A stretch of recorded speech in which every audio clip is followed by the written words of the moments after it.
March is the month of St. Patrick's Day, so to celebrate, we're going to talk about an Irish author. James Joyce? No, Bram Stoker. Ah.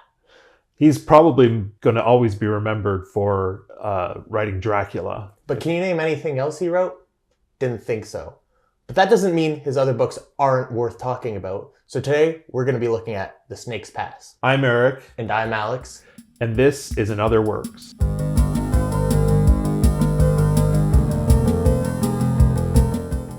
Before we get started on the review, I just want to mention that we had a lot of trouble tracking down an actual printed copy of The Snake's Pass. We still actually haven't found a copy. And we ended up reading a copy I downloaded from Project Gutenberg. And if that's what you would like to do, go ahead and do that. But if you want an actual book to hold in your hands to read, we've decided to publish one ourselves, and there'll be a link in the description below if you want to get a copy of it. Anyways, let's talk about The Snake's Pass. So, I don't know about you, but even though I love Dracula, and it's one of the most fun books I've ever read, something about this seemed uninteresting to me. And I was like, do we really want to do this book?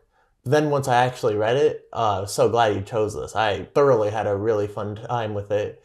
It's not like a similar book to Dracula, but it still has a lot of that sort of energy of like characters that are kind of just good people.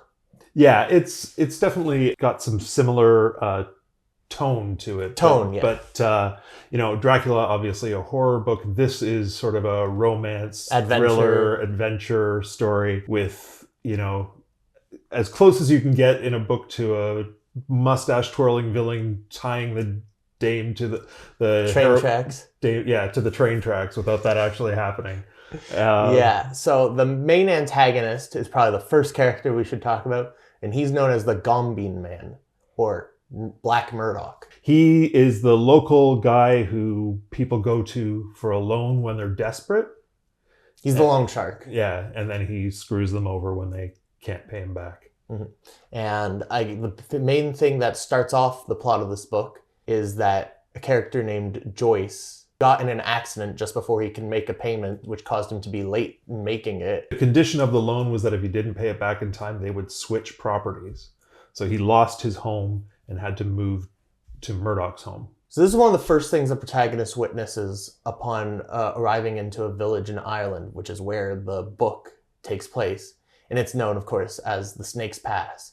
And we learned that the reason it has this name is because of an old folktale involving the St. Patrick. Right. After he managed to banish all the snakes from Ireland, the Snake King was still left. And the story is that the Snake King hid his crown in the mountains. So rumor has it that the crown is hidden somewhere in the mountains. There's another story about a soldier who hid another treasure in the mountains as well. So apparently this whole area is just full of hidden treasure. So the loan shark wants to scour the entire land to try and find all of this treasure. So that's sort of the adventure part of the story. And then there's also, of course, the romance. When he drops Joyce off at the farmhouse where he lives, hears the voice of Joyce's daughter, Nora, but doesn't actually see her because it's too dark. And he sort of falls in love with her voice, and he can't stop thinking about her. And he decides to go back.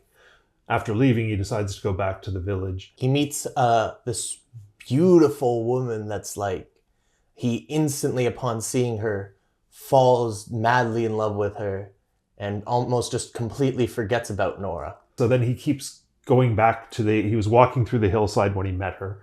So he's constantly going back there to try and find her again, but he doesn't run into her. And we probably should have mentioned him a bit earlier, but Andy is Arthur's driver, and he's sort of this really teasing guy that's like, in a very endearing way, that becomes very close with Arthur. And to Arthur's frustration, he keeps trying to set Arthur up with Nora. And Arthur, because he's obsessed with this girl he sees on the hill, is just like, bugger off. And I think a big reason why he's kind of like bugger off is because his close friend from back when he went to school is also at this village studying the bog, which we should have mentioned the bog. Why did we not mention the bog sooner? Eric, why did we not mention the bog? The countryside around the village is, there's a bog that actually shifts and moves, kind of like a snake.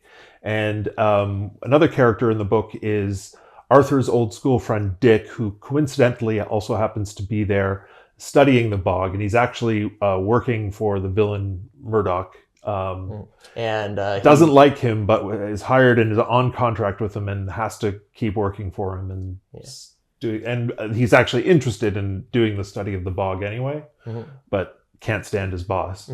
He also hires Arthur on as an assistant, I guess as an opportunity to just reconnect with his old friend. Dick also falls in love with Nora and is worried that because he's working for Murdoch, the man who kind of ruined Nora's father's life, that he doesn't have a shot with her. Arthur and Dick's friendship is probably the aspect that reminds me the most of Dracula. Like, the male friendships in that book are very similar, you know, between Quincy, Dr. Seward, and also Arthur. Yeah, I agree. It is very similar to the relationships in Dracula, and I would say there's that and the way he writes accents. Yeah, are the two things that remind me the most of Dracula. Yeah, he does an excellent job of writing phonetically, and when it's one of those things where when you first look at it, you think like, what does this say? But then if you kind of read it out loud to yourself or picture the words out loud, it suddenly becomes clear, and you almost can't help but speak in an Irish accent when you read the words the way he's written them for the Irish characters. I don't know. I don't feel like I'm a fan of like doing like this, changing up the spelling of things to create an accent. It definitely works, but it's like funny you bring that up because it's such a very minor moment in Dracula, but it's a very major part of this book. Oh, the accents? Yeah. Yeah, for sure. I think both stories sort of have this clear and distinct good versus evil. There are no shades of gray in either book. I think it works a lot better in Dracula than it does in this book. And as much as I enjoy this book, find it a bit ridiculous. Yeah. How bad the bad guys are, how good the good guys are. Oh, especially with like Arthur, you know, being like this really rich guy that like just happens to stumbled upon it in the most like, humble way possible, grew up on the streets, but then, he had like a mysterious aunt, long lost aunt, great aunt that like became close with and was left everything. And so he got to be rich as a good person.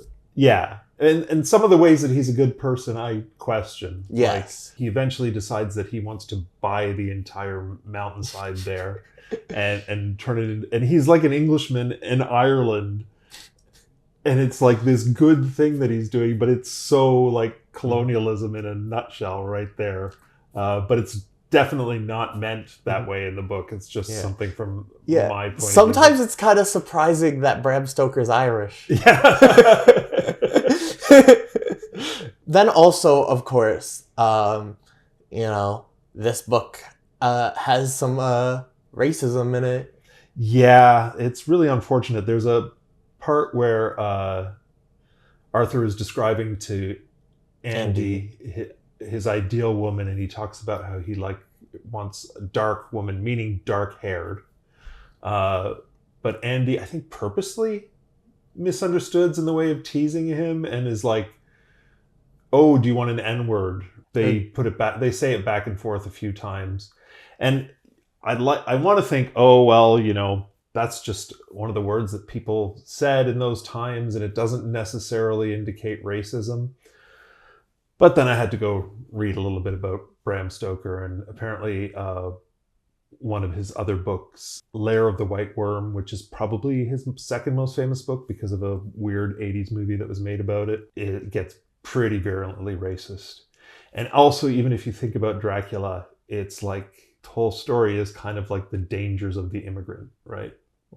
So yeah, dang, why are you bringing this up? Dang, I like Dracula so much. Oh, it's still a great story, and you don't have to read that into it. No, but then also, like, for no reason, just like some Romanis are just the bad guys just for no reason. But anyway, once you get past that point, it's still a really enjoyable book, and it doesn't...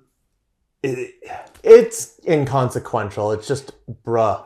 It's so unnecessary. It's like he threw that passage I gotta let people know I'm racist, guys. It's gotta come out. It's gotta come out. He's like, It's like he was writing the book and went, I haven't used the N word. I need to figure out a way to use the N word in this book. But yeah. Anyway, once you get past that, it's pretty great. So Alex, on a scale of Dracula to Van Helsing, how would you rate this book? Well, I love this book, and I think it's a great novel. It's still got some flaws, and it's not like the best like thing I've ever read. So I think I'd have to give it a Jonathan Harker. Yeah, I know what you mean. I don't think I liked it quite as much as you did, so I'm probably going to go with a Jonathan Harker. Yeah, I got the sense I like this more than you. Thanks for watching our review of The Snake's Pass. Be sure to join us in 2 weeks for our spoiler discussion. So feel free to leave spoiler-free comments below, like, subscribe, and do all those things other YouTubers tell you to do.